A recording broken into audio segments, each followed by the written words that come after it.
welcome student.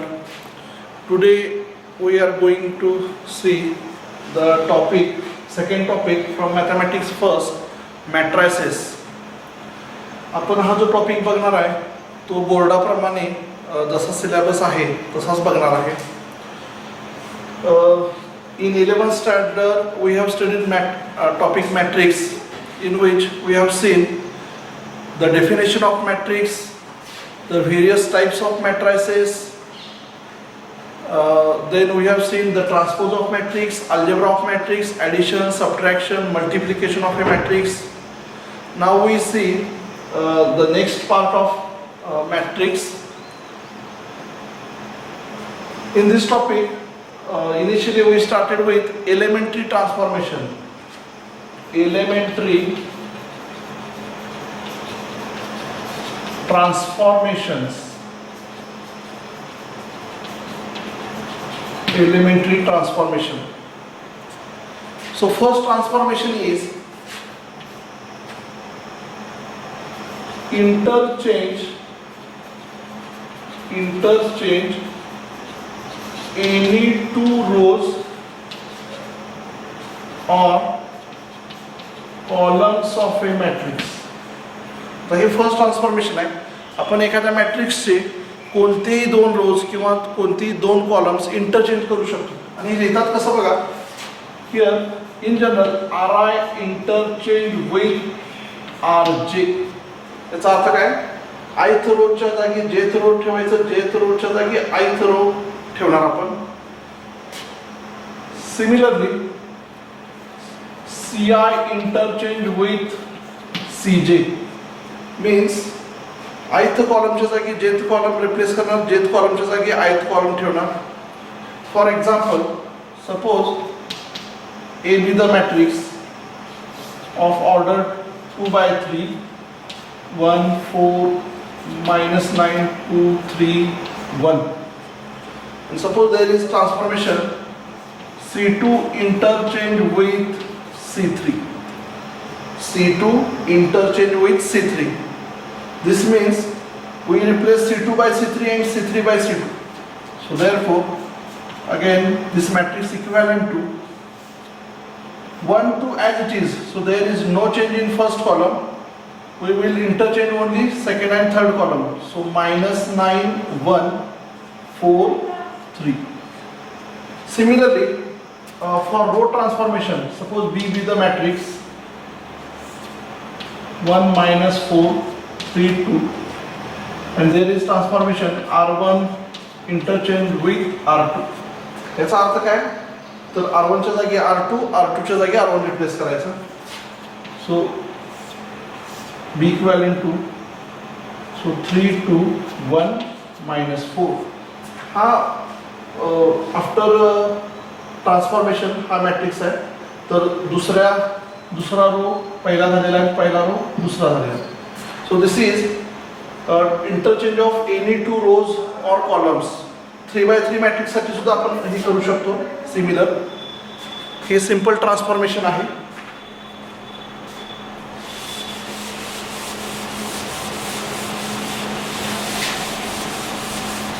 Next, second transformation, multiplication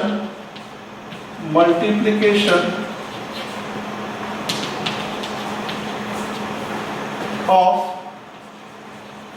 any row or column by a non-zero scalar. Multiplication of any row or column by a non zero scalar. म्हणजे आपण एखाद्या रोच्या प्रत्येक एलिमेंटला किंवा एखाद्या कॉलमच्या प्रत्येक एलिमेंटला एका नॉन झिरो स्केलरनं मल्टिप्लाय करू शकतो. आणि हे कसं लिहितात transformation, R I it changes to K times R I. याचा अर्थ असा की आयथ रोमध्ये चेंज होणार, तो कसा, k times R i. Ith रोच्या प्रत्येक एलिमेंटला के ने मल्टिप्लाय करणार. Similarly for column transformation, suppose C j interchange with k times C j. Jth कॉलमच्या प्रत्येक एलिमेंटला के ने मल्टिप्लाय करणार. इथं एक कंडिशन आहे, नॉन झिरो स्केलर म्हटलेलं आहे, म्हणजे काय, k not equal to zero. For example, suppose R2 in changes to 2 times R2. याचा अर्थ असा, सेकंड रोच्या प्रत्येक एलिमेंटला 2 ने मल्टिप्लाय करणार. Suppose here C3 changes to -4 times C3. C3 कसा बदलणार आहे, C3 च्या प्रत्येक एलिमेंटला -4 ने मल्टिप्लाय करणार आहे. Similarly, suppose R3 changes to -half times R3. Now we multiply each element of third row by -half. आता एक एग्जांपल बघूया. Suppose consider a matrix of order 3 by 3. Elements are 1 2 3 -1 4 6 0 2 4. Now there is transformation. R2 changes to 3 times R2. He transformation आहे, apply करणार आहे आपण या मॅट्रिक्सवर. R2 changes to 3 times R2. This means that we multiply each element of second row by 3. ह्या second रोच्या प्रत्येक एलिमेंटला 3 ने multiply करणार, म्हणजे जो ट्रान्सफॉर्मेशन नंतर मॅट्रिक्स मिळणार आहे तो कसा असणार आहे, 1 2 3. So that is -3 12 18. बघा, -3 into 3 into -1 -3, 3 into 4 12, 3 into 6 18. And there is no change in remaining rows. Change हा फक्त सेकंड रो मध्ये दिसणार आहे, राहिलेले दोन आहे तसे रोज आहे तसेच राहणार आहेत. एक कॉलम ट्रान्सफॉर्मेशनचं बघूया. Consider a matrix of order 3 by 3. Here 2 4 6 -2 -4 8 -1 0 3. And suppose there is transformation, C2 changes to -half times C2. याचा अर्थ C2 च्या प्रत्येक एलिमेंटला -half ने मल्टिप्लाय करणार, म्हणजे मॅट्रिक्स असा मिळेल बघा. तर असे ट्रान्सफॉर्मेशन लिहिताना C2 शेवटी लिहायचा, C1 आणि C3 लिहून घ्यायचं, म्हणजे त्यामध्ये काही चेंज नाही आहे. So 2 -2 -1 6 8 3. So first column and third column remain same. Now we multiply each element of second column by -half. So 4 into -half, that is -2. -4 into -half, minus plus, 2 1s are 2, 2 2s are 4, 2 and -half into 0, that is 0. ते अशी transformation आहे. Multiplication of any row or any column by a non zero scalar, second transformation, ही सुद्धा easy आहे.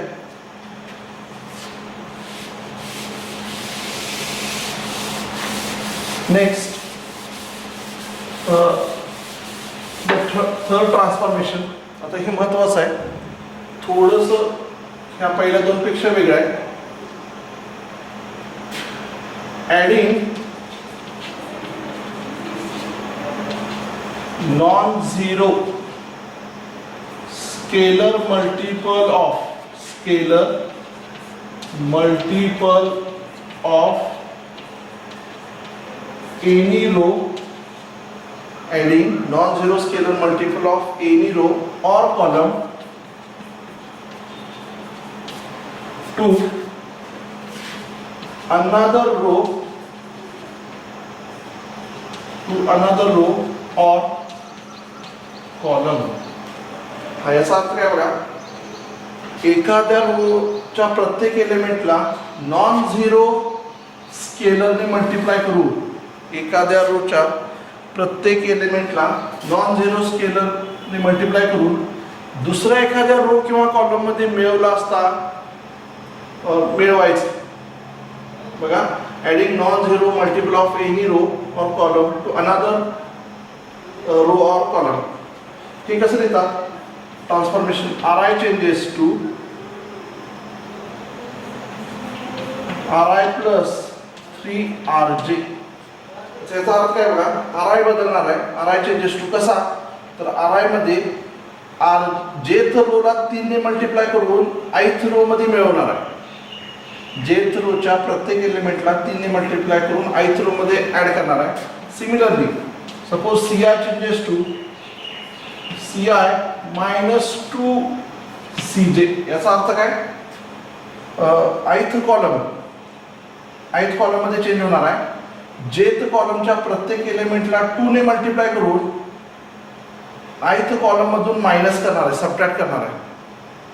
ठीक आहे, adding और subtracting. किंवा आपण हे असं सुद्धा म्हणू शकतो. हेच कसं लिहिता येते? ci plus minus 2 times cj, म्हणजे ऍडिशन झाली थोडक्यात. ठीक आहे. आता याचे example, suppose consider A matrix A 1 0 2 3 4 minus 1 3 1 2.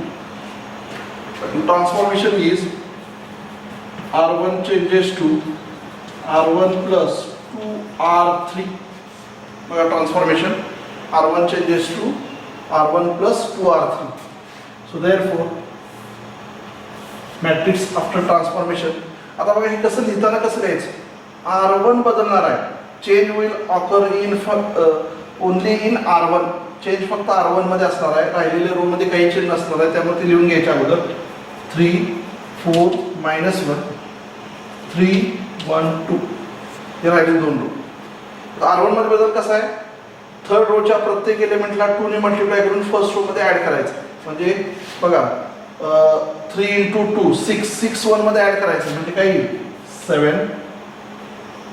Again 3 into 1 3. We add 3 to 0, so 0 plus 3 3. Again 3 into 2 6 6 plus 2 8. So this is transformation. R1 changes to R1 plus 2R3. Again we will see the transformation on this matrix. Suppose R3 changes to R3 minus 2R2. R3 changes to R3 minus 2R3. R3 कसा बदलणार आहे?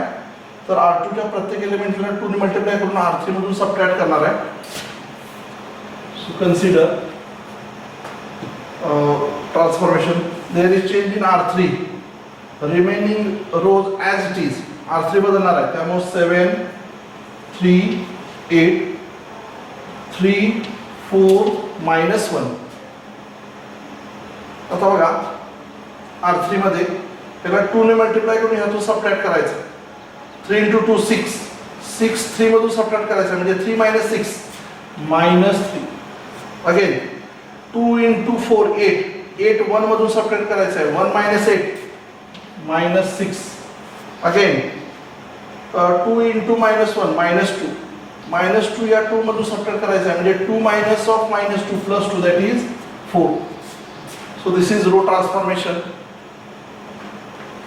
Now we see the column transformation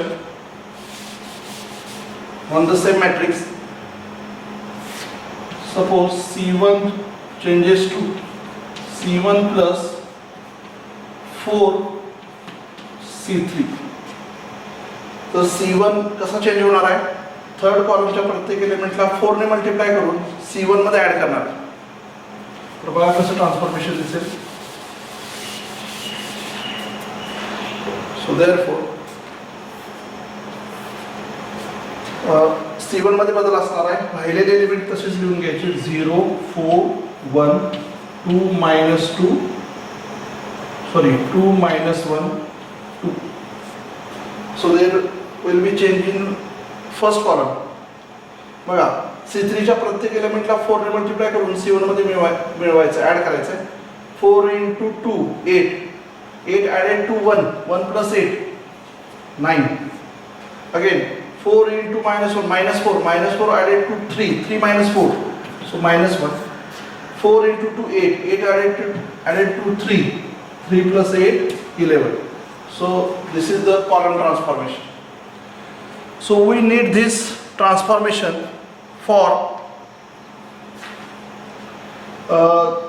finding the inverse of a matrix. So we have seen there are only three transformation. First one is interchange of any two rows or columns. कोणती दोन रोज किंवा कोणती दोन columns interchange करायचे, बदलायचे. Multiplication of any row or column by a non zero scalar. कोणत्याही रोला किंवा कोणत्याही कॉलमने एका नॉन झिरो संख्येने मल्टिप्लाय करू शकतो. Adding non zero scalar multiple of any row or column to another row or column. एखाद्या रोच्या किंवा कॉलमच्या प्रत्येक एलिमेंटला एखाद्या संख्येने मल्टिप्लाय करून दुसऱ्या रो किंवा कॉलममध्ये ॲड किंवा सबट्रॅक्ट करू शकतो.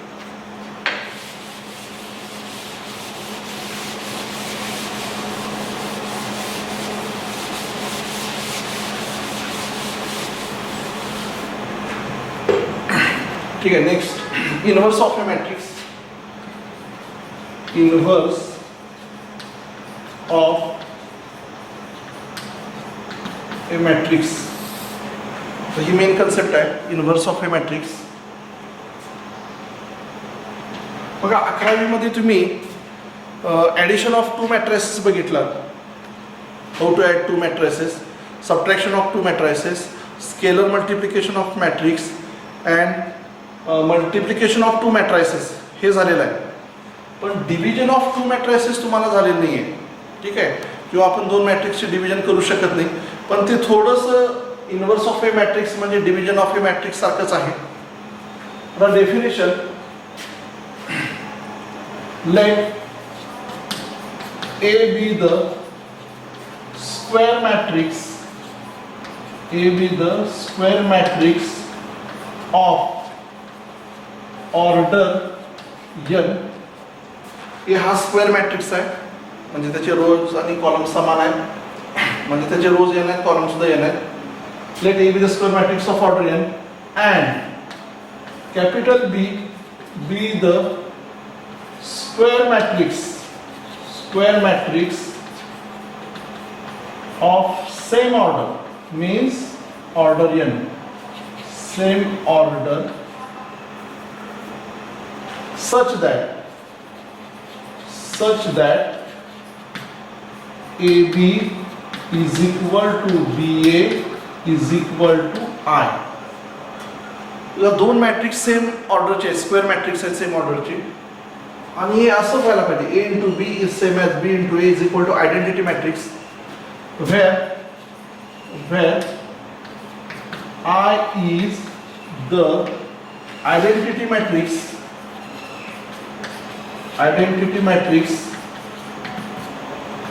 of order n.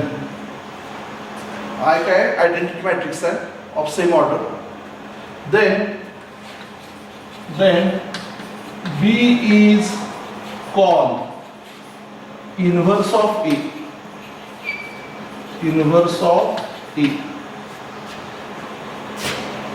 And therefore B is equal to A inverse. Therefore, the above equation becomes, we replace B by A inverse, A into A inverse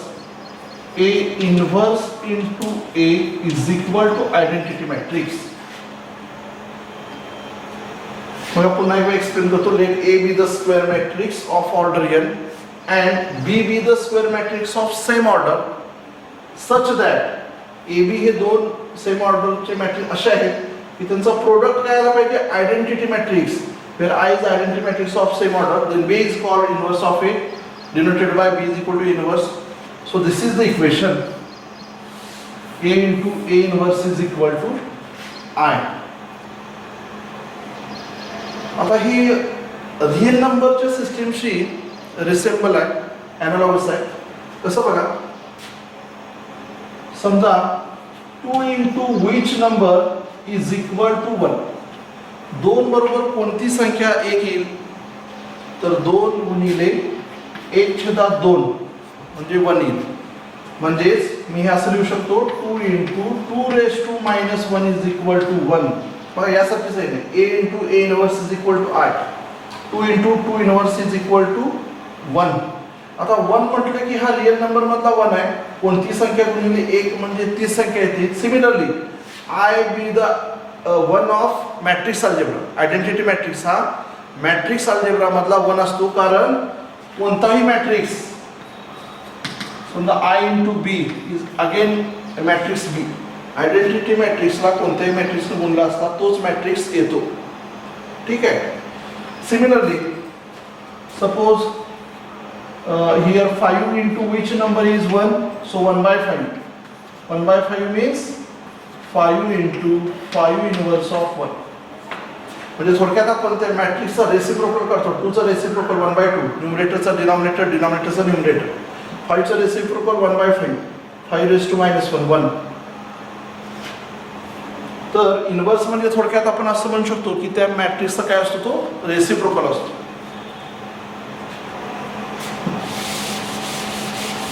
ठीक आहे. एक एक्झाम्पल बघूया.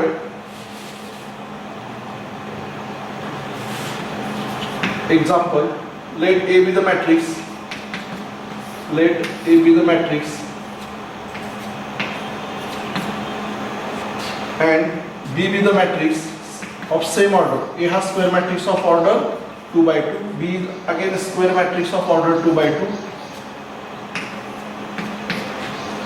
So this is 2 by 2 matrix. Now we take the product AB. We take the product AB. So 2, 3, 1, 2, 2 minus 3 minus 1, 2. तो product घेणार आहे. Resultant matrix of order 2 by 2. तुम्हाला माहिती आहे प्रोडक्ट घेताना कंडिशन आहे, number of columns of first matrix is equal to number of rows of second matrix. हे असं असेल तरच दोन मॅट्रिक्सचं प्रोडक्ट घेता येतं. आणि मिळणाऱ्या मॅट्रिक्सची order, resultant matrix is of order 2 by 2. So here we will get 2 by 2 matrix. Now component wise multiplication. 2 into 2, 4. 3 into minus 1, minus 3. First row, first column. Again, first row, second column. 2 into minus 3, minus 6. 3 into 2, plus 6. First row, third column नहीं है, त्यामुळे first row संपला. आता second row घ्यायचं. Second row, first column. 1 into 2, 2. 2 into minus 1, minus 2. Again, second row, second column. 1 into minus 3, minus 3. 2 into 2, 4. And after this addition and subtraction, we will get 4 minus 3, 1. Minus 6 plus 6, 0. So this 0 and 1, and that is identity matrix. Here, product AB is I. Similarly, we can show that B into A is again I. B into A is equal to identity matrix. आता AB बरोबर BA बरोबर I, म्हणजे त्याला काय म्हणू शकतो आपण, B हा A चा इन्व्हर्स आहे. जसं B हा A चा इन्व्हर्स आहे तसंच आपण काय म्हणू शकतो, A हा B चा इन्व्हर्स आहे. So both are inverses of each other. बघा, A हा B चा इन्व्हर्स म्हणू शकतो आणि B हा A चा इन्व्हर्स म्हणू शकतो.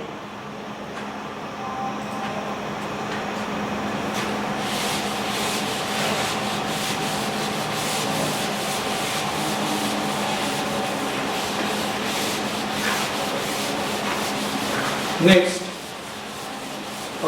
there is remark. Remark first.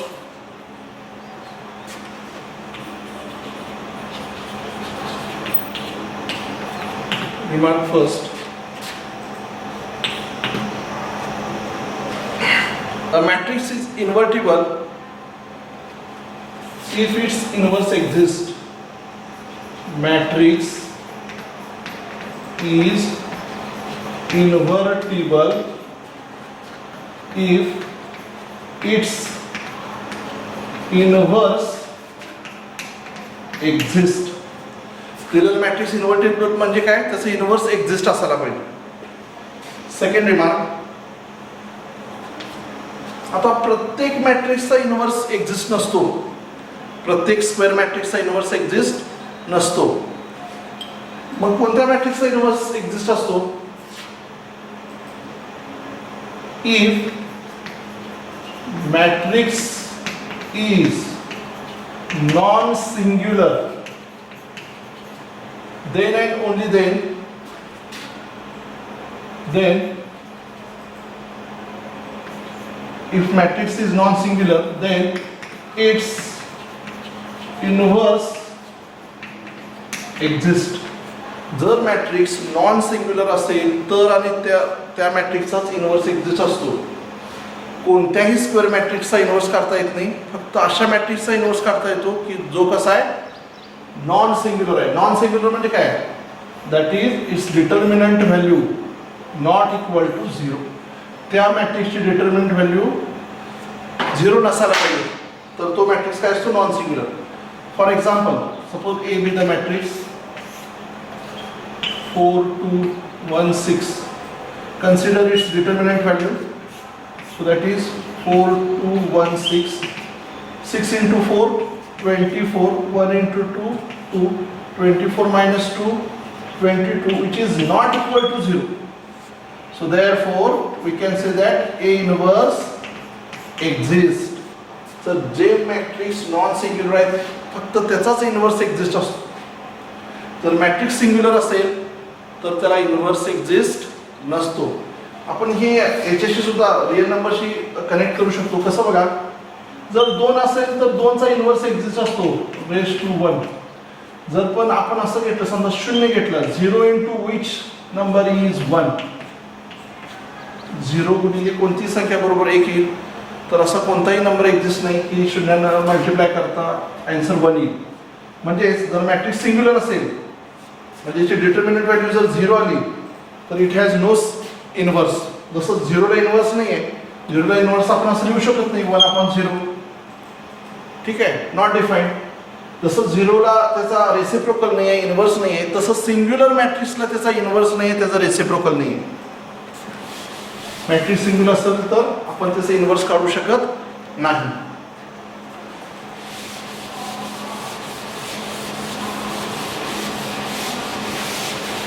Next point, there is one theorem, uniqueness of inverse of a matrix. Uniqueness of inverse of a matrix. Uniqueness of inverse of a matrix. म्हणजे एखाद्या मॅट्रिक्सला जर inverse असेल तर ते एक आणि एकच इन्व्हर्स असतं, युनिक इन्व्हर्स असतं. त्यावर एक थेरम आहे. Theorem prove that if A is square matrix, if A is a square matrix, if A is a square matrix and its inverse exists, and its inverse exists, then it is unique. Then it is unique. बघा, prove that A is square matrix and its inverse exists. A हा square matrix आहे. आपण inverse फक्त आणि फक्त square मॅट्रिक्सचाच काढू शकतो. A square matrix and its inverse exists, म्हणजे मॅट्रिक्स नॉन सिंग्युलर आहे, त्याचा इन्व्हर्स काढू शकतो, इन्व्हर्स एक्झिस्ट आहे. Then we have to prove that it is unique. त्याचं जर इन्व्हर्स एक्झिस्ट असेल तर ते एकमेवाद्वितीय असते, एक आणि एकच असेल. त्याचं प्रूफ बघा. Let A be the square matrix and its inverse exists. A हा स्क्वेअर मॅट्रिक्स आहे आणि त्याचं इन्व्हर्स एक्झिस्ट आहे. Let if possible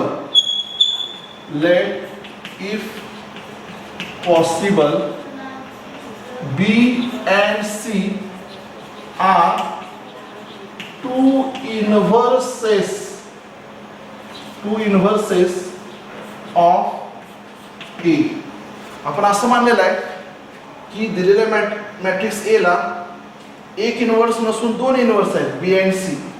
now we have to show that these two matrices are not different, they are same. आता आपल्याला काय prove करायचं आहे, हे दोन मॅट्रिक्स B and C वेगळे नसून एकच आहेत.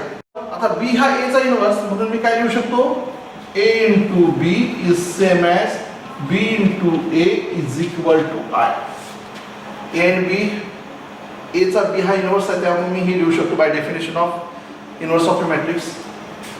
Again c is inverse of a, so we can write a into c is equal to c into a is equal to i.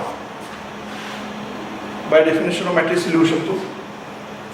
Now consider, आता आपल्याला दाखवायचं आहे, आपण हे दोन इन्व्हर्सेस आहेत असं गृहीत धरलेलं आहे, पण हे दोन्ही वेगवेगळे नसून एकच आहेत हे असं आपण दाखवणार आहे.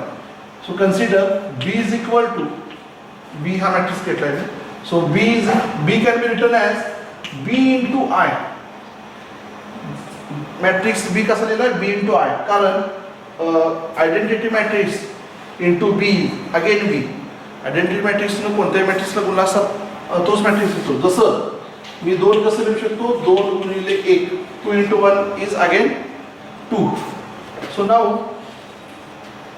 या i साठी मी काय रिप्लेस करणार आहे बघा, so b into, for that i म्हणजेच काय, मी ac ठेवणार आहे, i is equal to ac, i replace by ac. i च्या जागी ac का ठेवलेला आहे, कारण i and ac both are equal matrices, so ac, so that is equal to, आता by associative law of product of two matrices मी ही कसं लिहू शकतो, b into a into c. काय कळतंय का, जसं आपण रिअल नंबर मध्ये 2 into 3 into 4 is same as 4 into 2 into 3. 2 गुणिले 3 करून 4 न मल्टिप्लाय केलं काय, किंवा 4 गुणिले 2 करून 3 न मल्टिप्लाय केलं काय, दोन्ही same. Associative law of product of two matrices काय म्हणतात, associative law. associative law. Now consider, but what is BA? पण BA म्हणजेच काय, तर I, identity matrix. So BA is nothing but I and C as it is. Again, identity matrix into matrix C is again matrix C. So we can see that B is equal to C. So hence inverse is unique. याच्यावरून काय दिसलं आपल्याला, बी आणि C आपण दोन वेगवेगळे inverse मानले होते. बी आणि सी आर टू इन्व्हर्सेस, पण आपण काय प्रूव्ह करून दाखवलं, तर बी आणि सी ही वेगळे नसून ते एकच आहेत, म्हणून hence inverse of given matrix is unique. आता ही कन्सेप्ट कशाशी रिसेंबल आहे बघा, तुम्हाला ह्याच्यावरून कळेल. 2 into which number is 1, so 2 into half is 1 again, so 2 into half is 1. 2 into again which number is 1, so we can take 3/6. 2 into 3/6 again 1. 2 into 3/6 is again 1. 2 into suppose 4/8 is again 1. 2 into 4/8 is again 1. तर ही सगळे दोनचे reciprocal आहेत, म्हणजे 2 into half is again 1, 2 into 3/6 is 1, 2 into 4/8 is 1. म्हणजे हे दोनचे सगळे इन्व्हर्सेस आहेत, पण हे सगळे वेगवेगळे आहेत का बघा बरं, तर सगळे हे वेगवेगळे नसून एकच इन्व्हर्स आहेत, म्हणजे एकच नंबर्स आहेत, इक्विव्हॅलंट फ्रॅक्शन्स आहेत. म्हणजे कसं, half is equal to 3/6 means again half, 3 1s are 3, 3 2s are 6, 4/8 means again 1/2. तर हे वेगवेगळे नसून सगळे काय एकच आहेत, सिमिलर. यासारखीच कन्सेप्ट आहे, बी आणि सी ही दोन इन्व्हर्स वेगळे नसून एकच आहेत. सिमिलरली इथे मी 3 घेतले, ते तिन्ही वेगवेगळे नसून काय एकच आहेत, ते काय हाफ आहे. म्हणजेच गिवन मॅट्रिक्सला जसं गिवन रिअल नंबरला एकच रेसिप्रोकल असतो, तसंच दिलेल्या मॅट्रिक्सला सुद्धा एक आणि एकच इन्व्हर्स असतो.